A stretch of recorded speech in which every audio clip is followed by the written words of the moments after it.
AskReddit by deleted. African proverb says the child who is not embraced by the village will burn it down to feel the warmth. What time in your life have you been closest to starting the fire? 16 years old. Finally decided to fight back against abusive parents. Only had to do it once to stop the physical abuse. The brain fucks kept happening. It's so terrible when the people that are supposed to protect you are your abusers. I'm so sorry you've had to live through this. I used to work in fast food, and was the only person in the store that didn't smoke. Everyone else got to take a break to smoke, but since I didn't smoke, I wasn't allowed to. Eventually, I spoke to the owner about it and was rebuffed, so I went over their heads to the company board. Owner got his ass chewed out for rebuffing me and I wound up getting a huge bonus my next paycheck. But when they discovered I reported them, I got fired immediately. Turns out they'd been violating company policy in food prep and storage, so I filed another report to corporate. Store got shut down for months and my former boss got fined 6 figures. When I managed a pizza place 20 years ago, I used to give non-smokers a Coke break to go drink a soda. It never seemed fair to me that the smokers would go fuck off for 10-20 minutes while everyone else worked. Plus, they always wanted to go smoke as soon as rush was over and it was time to clean. My brother is 10 years younger than me and is a teenager. I regularly drive him around to see his girlfriend and to his classes. Recently he's becoming very disrespectful and downright rude. He's only nice to me if I've made food or if he needs a ride, and in a way that pisses me off even more. The amount of times I have seriously considered pulling over and making him walk the last 10 miles home. You shouldn't drive him around. Just don't drive him around if he's disrespectful. My dad didn't seem to take any interest in my life since I was 4. Then when my mum left him and I told him I was going to leave, he then proceeded to do everything to get me to live with him. Buying me stuff, telling me mum isn't a fit parent, trying to get custody in court. I decided to live with him because I was too scared to start a new school midway through the year. He then dates this woman who was pretty much the catalyst in destroying their marriage and gets mad at me when I don't treat her like a mother. Mum is now trying to get custody and I would burn his house to the ground if it meant she would win. Just go and live with her. Refuse to go back. Your dad will have to go through the system to get you back. True, the cops might take you back to him once or maybe even twice, but ultimately if you are stubborn enough the cops will refuse to do your father's bidding and tell him to take it to court. Trust me on this. Just go to your mum now. Wife was a senior staff for a local science fiction convention. Not only was she an unpaid volunteer, she had to take a vacation day off work and pay for her hotel room and parking. On the morning that the convention started, she was setting up the first of the 3 rooms she was responsible for: manual labor, moving tables, setting up shelves and loading them with stuff, and somebody came in, took her ID badge off her desk, and brought it to the convention's lost and found. Convention LF lady told wife that lost badges have a $5 fee to get them back. Wife looked at the badge, looked at her, and said, "Keep it. I'm going home. Have a nice convention." Wife was about 25 feet down the hall when LF lady caught up to her and returned her badge. Wow. It was like they were trying to burn down their own village at that point. Oh man, middle school for me. I was heavy bullied at school, mentally and physically. I wasn't getting any support at home or felt like I was. I was not in a good place then. I had so many negative thoughts of hurting others and myself. Thankfully I never had a gun or I would have become one of those school shooters. That's how bad and deep in depression I was in. I did end up in a psych ward and man, those places are terrible. I didn't get any help but only learned to bottle my shit up more. Do you think you'll recover and be happy? I can absolutely attest to being around people who were love-starved and then subsequently self-sabotaging or otherwise destructive. In a softer sense, if I have felt rejected, I have felt peace and sort of burning bridges to find myself. May the bridges you burn light the way forward. Moved to a new town. and started going to a new church when Dad got cancer. Went to church and told the pastor to try and get advice. Pastor announced this to the convocation, and also told everyone that some lady's horse was sick. Watched the entire convocation console this lady about her sick horse. The convocation was in tears about some sick horse while my dad was dying. No one said a word to my family. Never been to church since. Oh, that's awful. I'm from the UK, so many of us are not brought up in any religion. But, my friend was starting to go to our local church and she just received news that her boss's new baby, a few days old, had unexpectedly died. Totally distraught, she went to church and had a word with the vicar asking could the baby be mentioned in the please pray for section of the service. She was appalled when the first question asked was the baby Christian, as if any other baby would not be worth mentioning in the service. When a clearly upset parishioner needed the support of the church at that time, she never went again. Whenever I'm in a meeting and my suggestions are getting consistently ignored and I'm getting interrupted and talked over, I get the weirdest urge to prove I still exist by jumping on the table and busting out the Queen of the Night aria. Edit. There's a lot of good advice in the replies. I will say that in about 60% of my meetings this is never an issue, and in the other 40% it's an issue because of a few specific co-workers who resort to just yelling if confronted politely. Their managers have been made aware of this. Bring an air horn. Then just continue talking as if nothing interrupted you. I cannot guarantee the success of this strategy. When I was a kid my dad used to beat on me pretty often. When he was sober I usually did something to deserve it. When he wasn't it was just go time. One night, I was 14, he got drunk and when I got home from a girlfriend's place he cornered me and put a revolver to my head. He told me how worthless I was and that he would be doing me a favor by killing me. I didn't respond. I didn't move. I just waited for him to pull the trigger. He didn't. He left my room and left the revolver on my dresser as he walked out. I took the revolver and went out. I walked around my hometown, sat by the river and thought about all the ways I could get back at him for all the misery he caused my mother, sister, and I. I also consider doing the old Kurt Cobain, but that's not relevant. I took the weapon apart and threw its pieces in the river.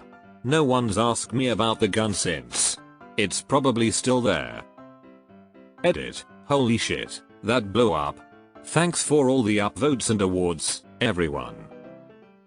Deleted. Bullied in middle and high school, relentlessly, and occasionally violently. Administration turned their backs on me when I needed help, but was always there to come down on me like a ton of bricks when I made the smallest mistake. Became a loner, went from a straight A student to failing nearly every class. I felt betrayed and abandoned by everyone I trusted to help me at that school. The undiagnosed mental illness didn't help things either. If I had access to weapons back then, I probably would have been a statistic. Luckily this was 20 years ago and I've gotten help through counseling and medication. My old job. A lot of people quit when I did. They'll survive, but the atmosphere isn't nearly as light anymore because all the fun people left except one, and now the turnover rate is ridiculously high. Deleted. Working in public accounting as an auditor 65+ hour weeks, getting yelled at by clients for things that aren't your fault, getting chewed out by your manager for being over under budgeted hours for a client, staying in hotels 5 days a week during busy season, eating poorly because you never had time to cook. Let's just say one of the best days of my life was when I got laid off from that place, which opened the door for a great opportunity with none of the issues listed above. Isn't being treated like a nuisance when requesting supporting documents just the best, especially for doing walkthroughs, p. And when you realize the client didn't give everything needed, it's suddenly you who must be at fault, and it seems that both the client's staff and your own in charges are ganging up on you? Also, the very idea of time budgets can fuck right off. Grew up with an incredibly privileged but emotionally abusive family. I never really fit in. They would frequently gaslight me with so much, but one that made me feel like I was going crazy was that they all hated each other but would act like I was the only one to fight with anyone else and band together in that. I've moved out now, but there were many nights when I felt like I was going crazy and that I could burn that house down and not look back. Glad I didn't though, always a better way out. Edit. Wow, not a huge Redditor. First comment I've had with any real engagement. It's nice to hear there's other people who've dealt with the same stuff and still surviving as well. Nice to know peeps aren't alone in it. Stay strong. Happy living. Fucking hell. You've just described my current life situation to the max. First, I'm so sorry you grew up in that environment, and I'm very happy and proud you've moved out and on with your life. It sucks so bad that the very people you are supposed to rely on are the very people who beat you down. How did you get out of it? Or if you had advice for someone in a similar situation, what advice would you give them? Here in Australia, the fire starts itself. Already am. Therapy is a magical thing where you learn to burn down anything that is bad for you. And then you take it to your family. My family seems to be somewhat accepting of me burning down the stupidity that is hurting us all, and leaving the nice things, though. In therapy now and agree with you. Sadly, burning down the bad stuff has included my family. I am happy you are better off today than yesterday. The church group of churches pseudo-cult I grew up in was very much this way. Didn't go to the right school? Shun. Didn't send your kids to the Bible summer camp? Shun. Your kid's spouse family member thin in a public way? Shun. Not a married 20-something with 3 kids and actively a leader? Shun. Took me 20 years to see through the bullshit, and another 7 to finally truly feel free. I'd burn all that shit to the ground for the hell they put every person through. Edit. For those asking, I grew up in the Churches of Christ, a fundamentalist group mostly in the southeastern US. Very untwined history with Mormonism, though we actually influenced them a bit. Look up Sidney Rigdon and Alexander Campbell if you want the cliff notes. I came from a similar background. It's hard being trapped in a fundamentalist cult as a child of a single parent. The time I was working at a psychiatric hospital and the CEO assumed I smoked drugs because I had dreadlocks. I worked hard for those patients and they trusted me. I shielded the hospital from nearly weekly riots of patients. After being unfairly judged and made to look dispensable, I almost set the inmates loose on the asylum. But then, I realized that it was selfish and those people I cared so much about would be punished for fighting my fight for me and basically would be the firewood for my fire. Just go on vacation for a month. Then they'll know what you do for them. I was raised in a cult. There were 11 kids, with 4 moms, and the leader had really convinced our moms that he was the Archangel Michael. I tried to run away over and over in my late teenage years, hiking across the desert in the dark to get to the highway, where I would try to hitch a ride. Every single time, well-intentioned truckers called the police to report a little girl walking along the highway with her thumb out. I am short, and I had been malnourished my entire childhood. So even after I turned 18, I was underdeveloped and couldn't convince anyone I was an adult. Michael always called me in as a runaway and the cops would take me back. The last time, I was 20, and I felt so hopeless when I saw the police lights. I thought very seriously about trying to attack the officer with my knife, that I always brought in case I was picked up by a crazy person. I knew I was too small.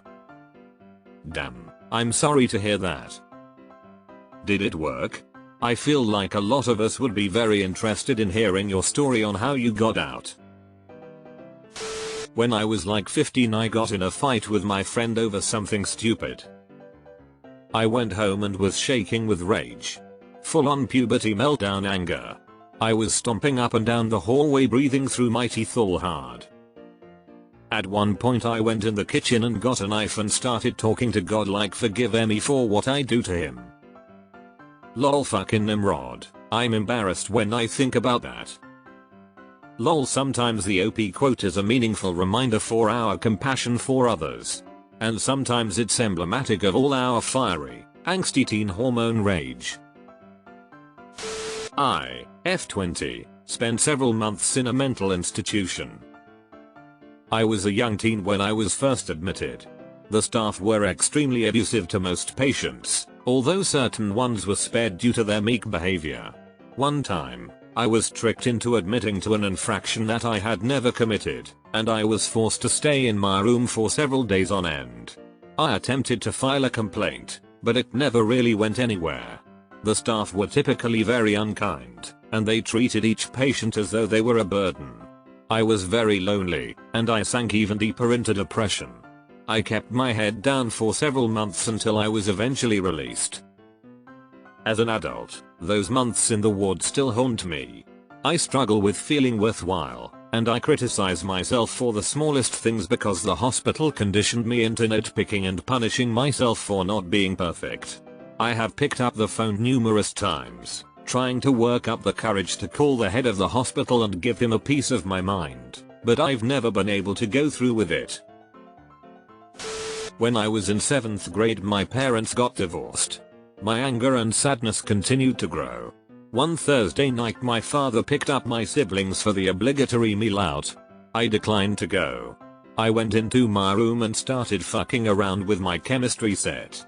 Picture this setting: a farmhouse built in 1830, burlap walls in my bedroom, hundreds and hundreds of comic books, and wall-to-wall carpeting.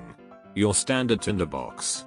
Instead of using a Bunsen burner for my heat source, get this, I used an empty plastic margarine container. And instead of practicing any other safety protocol, I set the fuel on the carpet and lit it. Surprise, the plastic melted almost immediately and the fuel soaked the carpet. Before I knew what happened, flames were licking the walls and furniture. At this point, I had the good sense to yell fire to my mother, who was blissfully unawares in the kitchen. She dialed 911, while the child genius ran in and out of the inferno trying to save his marbles and DCs. Thankfully, the emergency services got there quickly and were able to contain the damage to my bedroom. It was completely blackened. For years I believed the whole thing was a terrible accident.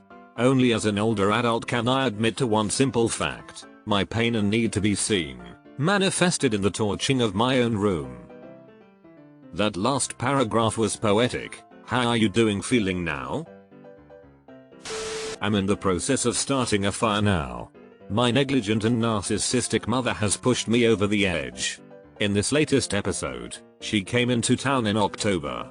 I took 2 extra days off from work, and it's not easy to recover from being away from my job, and I dropped about $400 over the long weekend on food entertainment.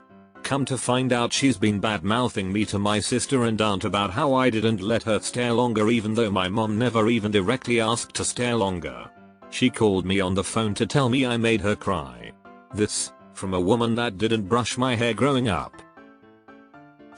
That's the baddest proverb if I do say so myself.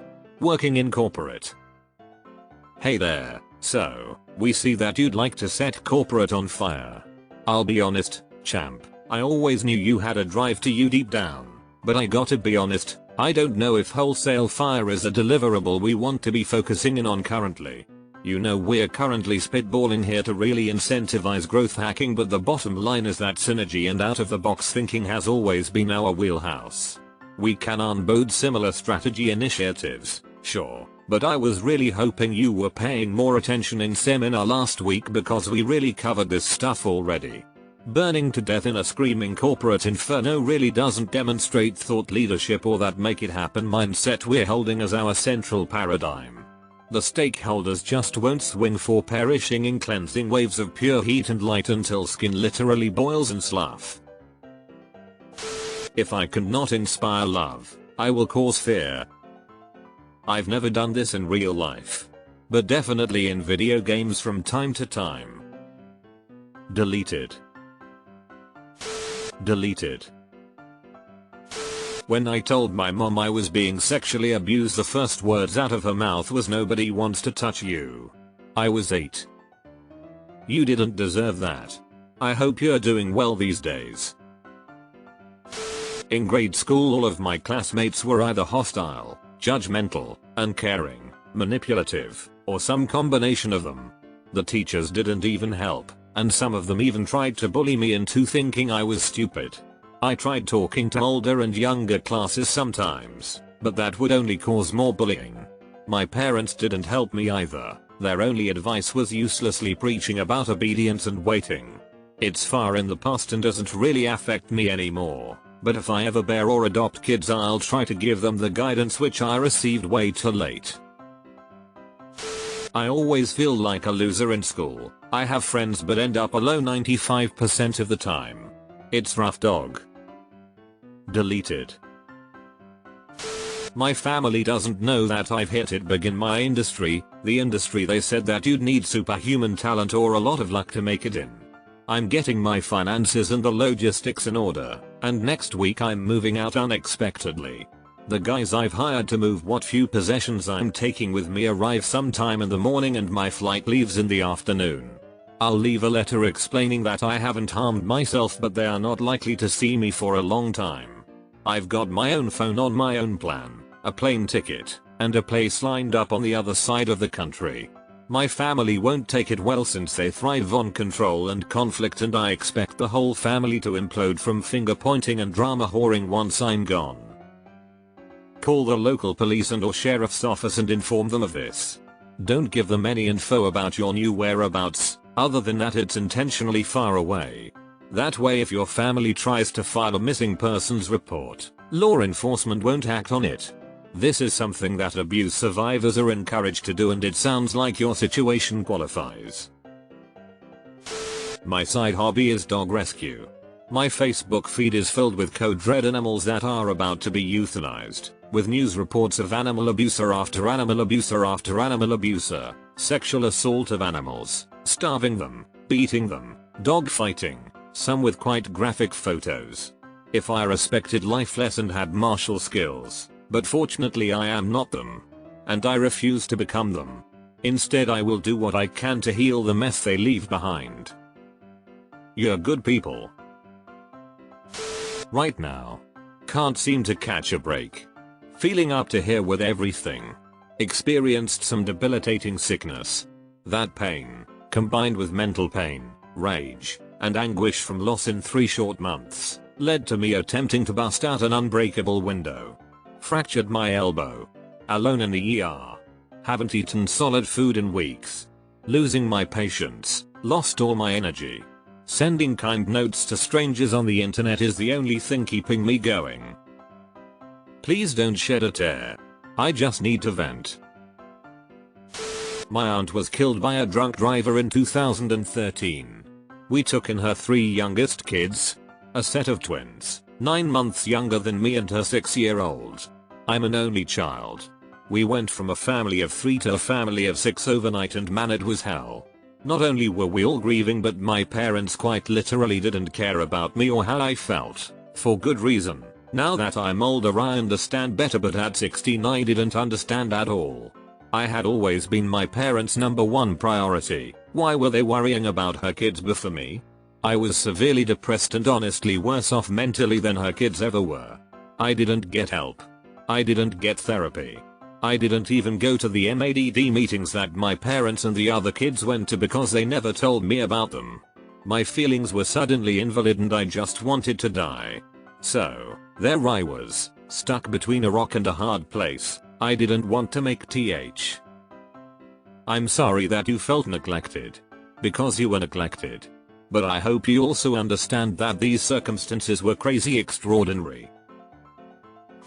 It is a great quote, but not an African proverb. The origin of the quote is from this passage: if the fires that innately burn inside youths are not intentionally and lovingly added to the hearth of community, they will burn down the structures of culture, just to feel the warmth. Poet Michael Meade, Men and the Water of Life, 1993, not an African proverb. Dude is Celtic. Where did he even get African from? My parents kicked me out to teach me a lesson after finding out I was bi. Almost killed myself so they would understand what I was feeling in that moment. I'm glad you are still here. I had a severe dissociative episode with amnesia when I was 35. I remember things before the event, but everything else from the week it lasted is either missing or jumbled. I woke up in a mental hospital. My father, who has always been extremely distant, came and said he was going to be there to help take care of me. He said he researched PTSD and talked to some people who had it. He had never been there for me before, even though it was something I desperately wanted. When I was released, he stayed in town 2 days before saying that he missed his life at home and abruptly leaving. I had waited my entire life for my father to give a shit about me, and the best he could muster was 2 days of awkward small talk. I'm marrying my fiancée in February 2020, and I've decided that my children and I will take her last name. Her father is a kind, caring person. He has 3 daughters, and no sons to carry on his name, but because he's been a better father to me in the past 4 years than my father was in 4 decades, I feel like he deserves to have his name continue. At this time now, my desire to leave my country and renounce my citizenship gets stronger day by day because of all the shit I see in my government down to the people. I'm already late to this party, but there was a point in life where I thought it was going to be my duty to take some shit down people, places and things, and myself thereafter of course saw the world as a very dark place. And in that same period of time, I found myself rescuing a needy abandoned puppy, which led me to learn just how beautiful things can be with just a little help. A second chance, again help, not hurt. The person who thought that died some time ago. The pup, although now a senior dog, is still alive and well. And I've moved on to provide some really good opportunities for some very disenfranchised folks. And I have a chance happening to credit for it. It was always burning since the world's been turning. Deleted.